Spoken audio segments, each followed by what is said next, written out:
갈라디아서 6장 1절에서 5절 말씀입니다. 형제들아, 사람이 만일 무슨 범죄한 일이 드러나거든 신령한 너희는 온유한 심령으로 그러한 자를 바로잡고 너 자신을 살펴보아 너도 시험을 받을까 두려워하라. 너희가 짐을 서로 지라. 그리하여 그리스도의 법을 성취하라. 만일 누가 아무것도 되지 못하고 된 줄로 생각하면 스스로 속임이라. 각각 자기의 일을 살피라. 그리하면 자랑할 것이 자기에게는 있어도 남에게는 있지 아니하리니 각각 자기의 짐을 질 것이라. 아멘. 할렐루야. 오늘도 좋은 날입니다. 갈라디아서 6장 1절에서 5절 말씀 묵상입니다. 오늘은 온유한 심령으로 바로 잡으라 라는 제목으로 말씀을 나누도록 하겠습니다. 갈라디아서는 은혜와 율법의 차이가 무엇인지 계속해서 말씀해 왔습니다. 이제 교회 안에서 어떤 형제가 연약함으로 인해 죄를 범한 사실이 드러났습니다. 그렇다면 믿음의 공동체는 사람들의 실수와 잘못에 대해 어떻게 반응해야 하는지를 본문이 다루고 있습니다. 율법주의 공동체는 죄를 지은 사람을 비난합니다. 그리고 그 죄인을 할 수 있는 대로 격리시킵니다. 왜냐하면 그렇게 하지 않으면 다른 모든 사람이 그런 방식으로 죄에 오염될 여지가 있기 때문입니다. 그래서 죄인을 드러내고 비난합니다. 심지어 낙인을 찍어서 다른 사람과 어울리지 못하게 합니다. 이것이 율법이 죄를 지은 사람에 대해 반응하는 방식입니다. 그러나 오늘 본문은 신령한 너희는 이렇게 시작합니다. 원어로는 성령의 인도함을 받는 너희는 이라는 의미입니다. 즉 믿음의 공동체, 은혜의 공동체는 이렇게 율법주의적인 방식으로 죄를 지은 사람을 정죄해서는 안 된다는 것입니다. 그럼 어떻게 해야 할까요? 첫째, 죄가 드러나거든 바로 잡아야 합니다. 1절입니다.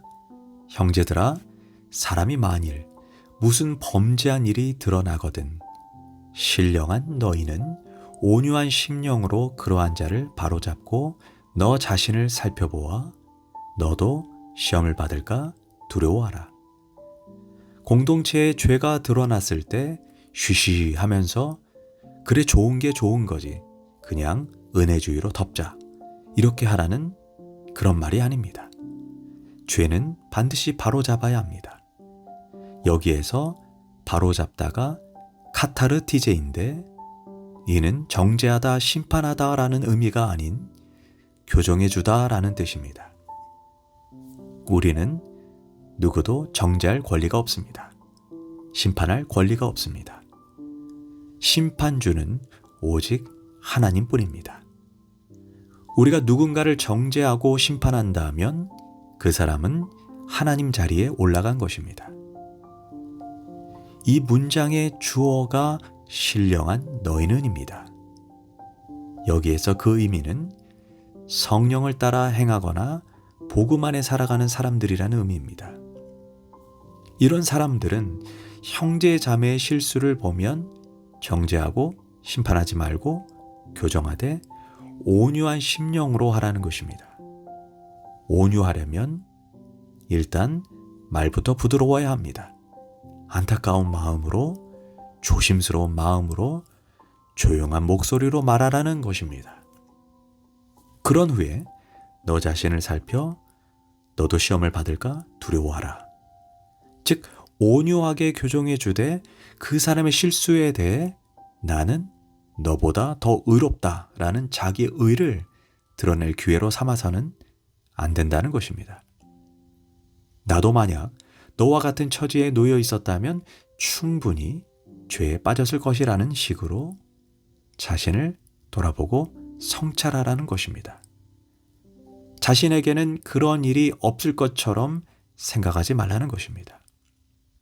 남의 집 아이가 잘못되었을 때 어리석은 사람은 이렇게 말합니다. 기도 열심히 하고 열심히 잘 가르쳤으면 그런 일이 없었을 텐데 다 기도 부족이야.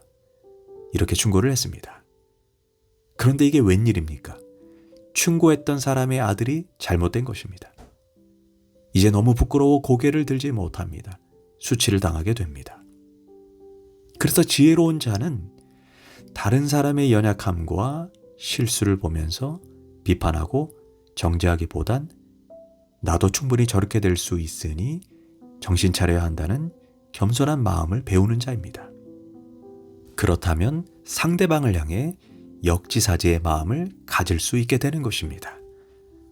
더욱 상대방을 이해할 수 있고 소통할 수 있게 됩니다.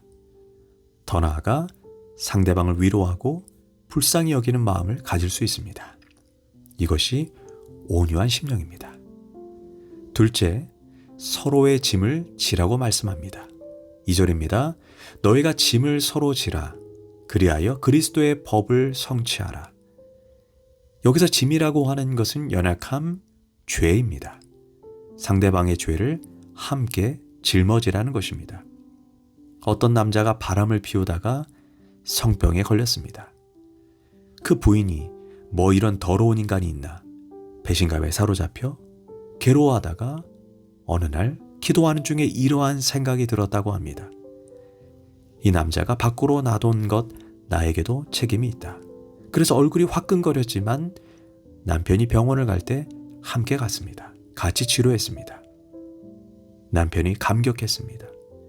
그 이후에 정말로 뉘우치고 남편이 새 사람이 되었습니다.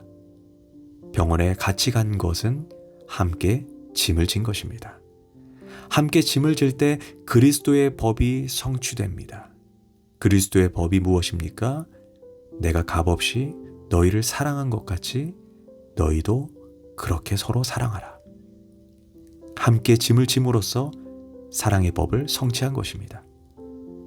진정한 사랑에는 반드시 책임이 동반됩니다.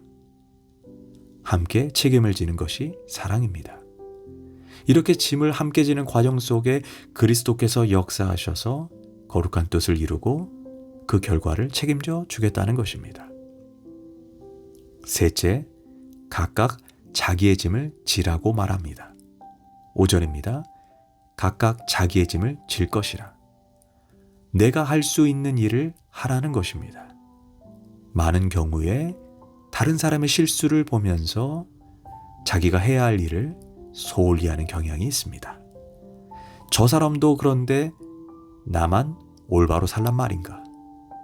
아니 다수가 다 그렇게 사는데 나만 손해봐야 하는가?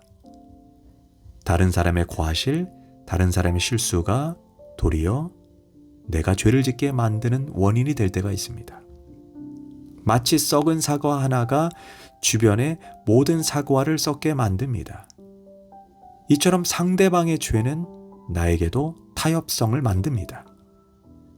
그러나 그리스도인들은 이래서는 절대로 안 된다는 것입니다. 우리는 하나님과 나와의 단독자로 서기 때문입니다. 그래서 타인이 죄를 진 것이 나도 죄를 짓는 핑계거리가 되어서는 안 됩니다. 타인이 지옥에 간다고 나도 따라갈 것은 아니지 않습니까? 그래서 묵묵히 자기 일을 하면서 동화되지 말고 온유한 마음으로 바른 길로 가라는 것입니다. 사실 지혜로운 사람은 남의 실수를 통해 내가 한 걸음 더 성장하고 좀 더 귀한 존재로 발전하는 사람입니다.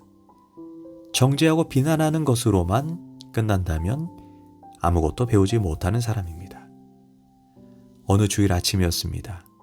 교회를 향해 고속도로를 달리고 있었습니다.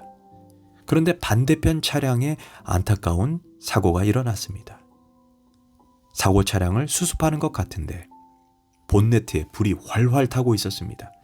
차가 폭발한 것입니다. 속으로 이런 생각이 들었습니다. 저기 타고 있었던 사람 어떻게 되었을까? 아니 도대체 차량 관리를 어떻게 해서 저런 지경까지 갔는가?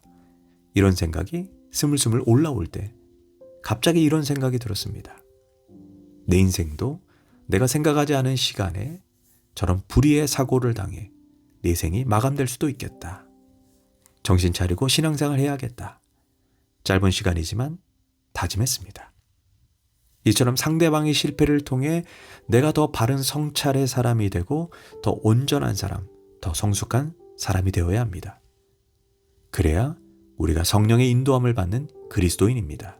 기도하겠습니다. 하나님, 교회 공동체가 은혜의 공동체가 되게 하소서. 온유한 심령으로 사랑하는 마음으로 잘못을 바로잡되 겸손하게 하소서. 또한 잘잘못을 따지기에 앞서 서로의 짐을 져주고 올바른 방향으로 나가도록 격려하게 하소서.